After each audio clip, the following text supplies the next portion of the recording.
जो भाजपा की सीटें हैं उस पे डूंगरपुर में भाजपा काबिज रही, और बाकी अगर देखा जाए तो उन्होंने अपना वोट बैंक बढ़ाया है, कम नहीं हुआ है।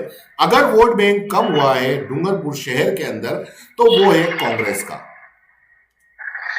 कहा जाए तो भाजपा ने जो एक ट्रम्प कार्ड कहा जाए, जैसे भाजपा शुरुआत से अगर देखा गया है, ये मीडिया भी दिखाती रही है और ये लोग भी मानते हैं कि भाजपा जीतने का कारण कहीं ना कहीं मोदी लहर रहता है।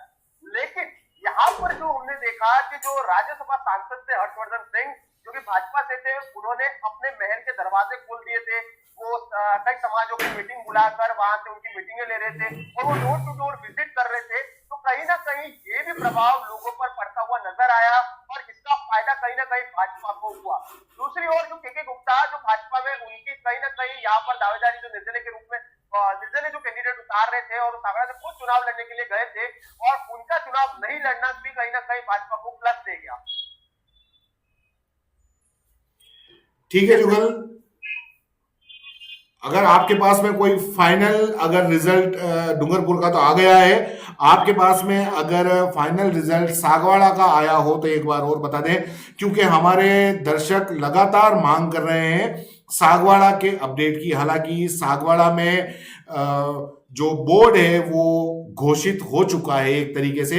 35 सीटें थी, उस 35 सीटों के अंदर 22 पे कांग्रेस आ चुकी है, 10 पे भाजपा और 3 पे बीटीपी। बिल्कुल। अभी तक सावड़ा का जो अपडेट हमारे शोध लगातार वहां बने हुए हैं, वो जल्द से जल्द अपडेट करा रहे हैं, पर किसी कारणवश नहीं आया। हमारे दर्शकों से कहना चाहूंगा कि कुछ देर तक नहीं, अब पूरा घोषित हो चुका है जुगल, पूरा घोषित हो चुका है। मैं एक बार फिर सागवाड़ा का रिजल्ट मैं आपको बता दूं, हमारी स्क्रीन पे भी नीचे दिख रहा है आपको कि 35 सीटें थी, 35 में से 22 पे कांग्रेस, 10 पे भाजपा और 3 पे बीटीपी। 35 सीटें घोषित हो चुकी हैं और कांग्रेस का बोर्ड सागवाड़ा में बन चुका है। अगर डूंगरपुर की बात करें तो डूंगरपुर के अंदर भी 40 सीटें थी, 40 में से पूरे के पूरे 40 सीटें घोषित हो चुकी हैं और यहां पर भाजपा का बोर्ड बन चुका है।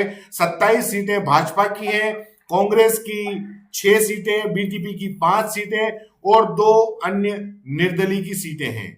ये डूंगरपुर जिले के परिणाम हैं, जिसमें जहां पर एक में भाजपा तो एक पे कांग्रेस।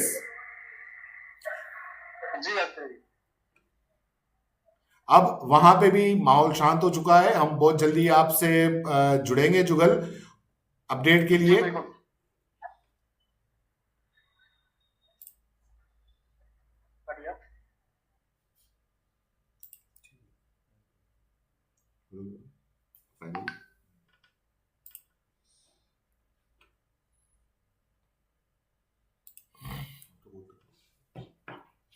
तो दोस्तों, आपका हमारे लाइव से जुड़ने के लिए बहुत बहुत धन्यवाद, बहुत बहुत शुक्रिया कि आप हमारे लाइव से जुड़े, हमको इतना प्रोत्साहित किया।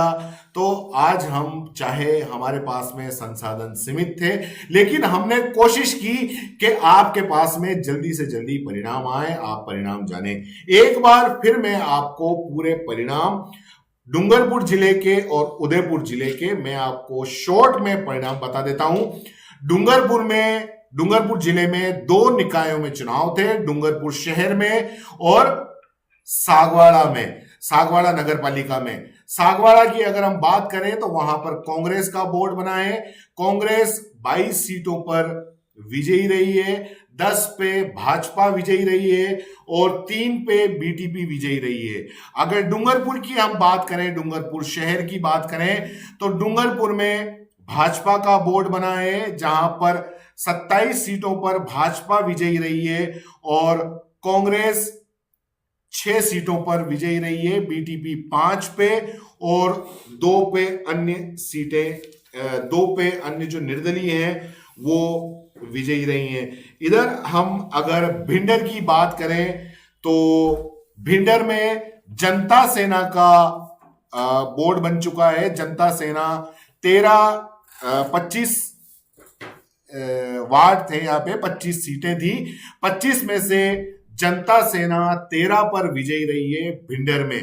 यहाँ पर रणधीर सिंह भिंडर का जादू चला है, जिन्हें महाराज साहब कहा जाता है, उनका जादू चला और उन्होंने दो बड़ी राष्ट्रीय जो पार्टी है कांग्रेस और भाजपा, दोनों को साइड लाइन करते हुए यहाँ तक कि भाजपा को तो तीसरे नंबर पे ले आए और उनको जनता सेना वहां पर अपना बोर्ड बना रही है। सलूम्बर की अगर बात करें तो सलूम्बर के अंदर, सलूम्बर में कांग्रेस अपना बोर्ड बना रही है और फतेहनगर में भाजपा अपना बोर्ड बना रही है। यानी कि उदयपुर जिले के अंदर 3 जगह 3 निकायों के चुनाव थे, सलूम्बर, भिंडर और फतेहनगर, और तीनों पे अलग अलग पार्टियां अपना बोर्ड बना रही हैं। सलूम्बर में कांग्रेस बना रही है, भिंडर में जनता सेना बना रही है और फतेहनगर में भाजपा बना रही है।